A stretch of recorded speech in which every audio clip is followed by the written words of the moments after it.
नमस्कार। नमस्कार। ये चंद्रपुर का नाम सुन के मेरे तो रोंगटे खड़े हो जाते, लेकिन आज ऐसा लग नहीं रहा है। नाराज हो मुझसे? हेलो, खेड़े गांव की लड़के लेडीज क्या बताएंगी, ऐसा बोल रहे हैं? ये गलती मत करना भाई और बहनों, ये गलती मत करना, क्योंकि काफी लोगों ने गलती कर कर आज पछता रहे है ना। आप भी ये गलती मत करो। Okay, thank you. तो मेरा नाम है संगीता पुरुषोत्तम फटेल। प्रॉपर मैं नागपुर से हूँ। एक छोटा सा चंद्रपुर डिस्ट्रिक्ट में एक छोटा सा तालुका प्लेस है, वहीं पर मैं रहने वाली हूँ।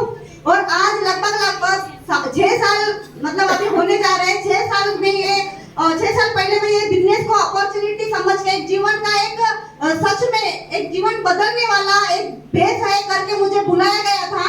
कभी हस्बैंड के साथ मैं चाय टपरी पे कभी चाय नहीं पीने बैठती थी, लेकिन ये अपॉर्चुनिटी सुनने के लिए वैसे 4 महीना से मैं टहला रही थी। और टहलाते मुझे एक फोन किए और फोन करके बराबर बोले कि मैडम बोले बाकी कुछ नहीं है, यहाँ पर आयुर्वेदिक दवा है। मैं बोली चलो, आयुर्वेदिक दवा के ऊपर विश्वास था और विश्वास के कारण मैं जाकर मिली। बाहर क्यों गई, घर क्यों नहीं बुलाई, ये भी बता देती। हमारे घर में हम 11 लोग रहते थे। 11 लोगों के फैमिली में रहकर कोई जैसे जेनेकर सर जैसे 3 लड़के घर पे आएंगे, घर वाले क्या सोचेंगे? हेलो, अनजान 3 लड़के अपने घर आएंगे, ना ही जान ना पहचान, क्या सोचेंगे घर वाले? डायरेक्ट सेलिंग के बारे में कुछ पता नहीं था, नेटवर्किंग का यंग पता नहीं था। इस फैमिली, ऐसी फैमिली कि मेरे घर में सब लोग रोजी मजदूरी करते हैं। मेरे हस्बैंड छोटा सा भाजी सब्जी का धंधा करते थे और मैं भी दूसरे के खेत में काम करती थी। ऐसे फैमिली से मैं बिलोंग करती हूँ। ऐसी फैमिली में कोई अनजान 3 लड़के घर में आएंगे, लोगों को कैसा लगेगा और मेरे बारे में क्या सोचेंगे, घर वाले क्या सोचेंगे, समाज वाले क्या सोचेंगे, ये सोचकर मैं घर में नहीं बुलाई। मैं खुद होकर चाय टपरी पे वो लड़के बैठे थे, मैं खुद गई। मैं बोले बाहर की दुनिया सोचेंगे तो सोचेंगे, लेकिन करके मैं जाकर बैठी। बैठने के बाद उन्होंने मुझे डब्बे निकाल कर दिखाए। दवाई बोले थे, दवाई भी दिखाए।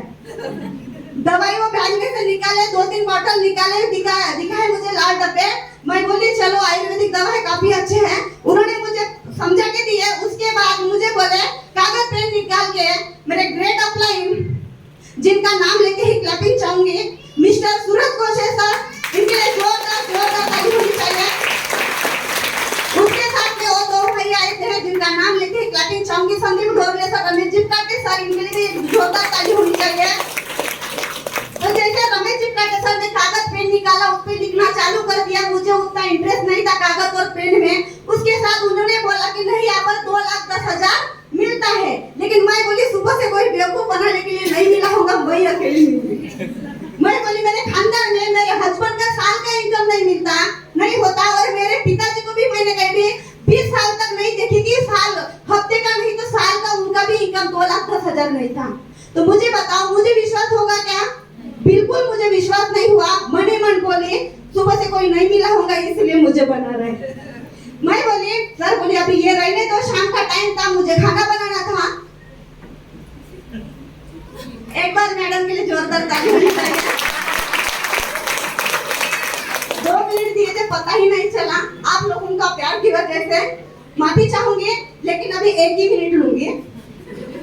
तो ये जो जर्नी काफी बड़ी है। ऐसे करते मुझे विश्वास नहीं था, लेकिन ट्रेनिंग मीटिंग अटेंड करते मुझे काफी मतलब अच्छा लगने लगा। काफी लेडीज को मैं देखती गई, वहीं से मेरी शुरुआत हुई।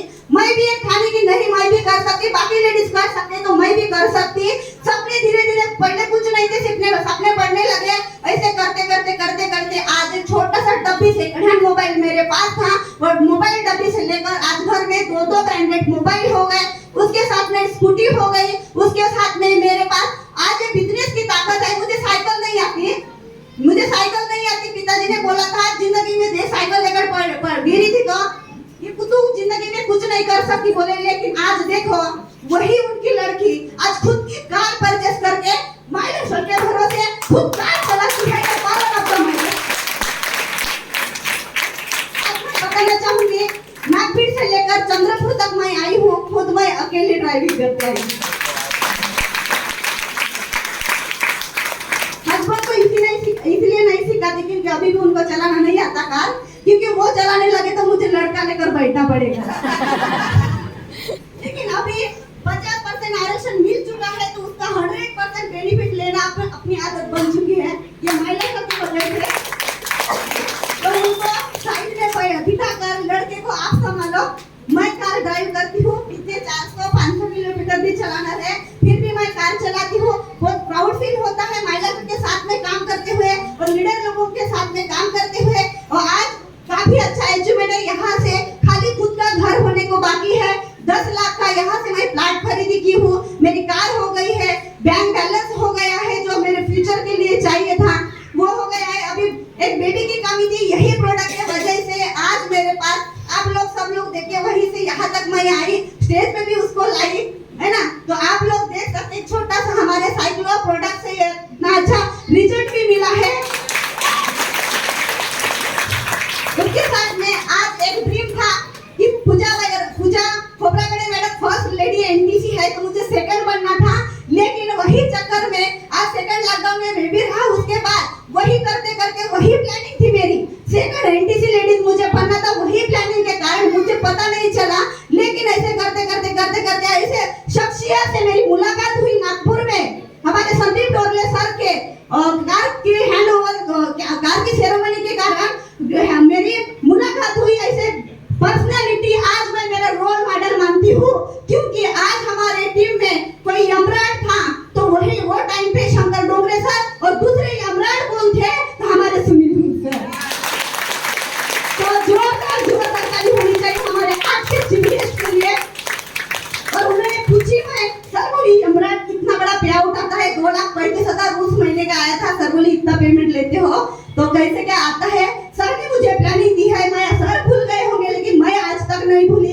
लेकिन आज देखिए वही के कारण मैं जो श्रेय दूंगी आज टीम को, गुरु लोगों को और सुनील सर को मैं ये श्रेय देना चाहती हूँ कि आज ये संगीता फटी यमराज बनने के बाद 1,35,000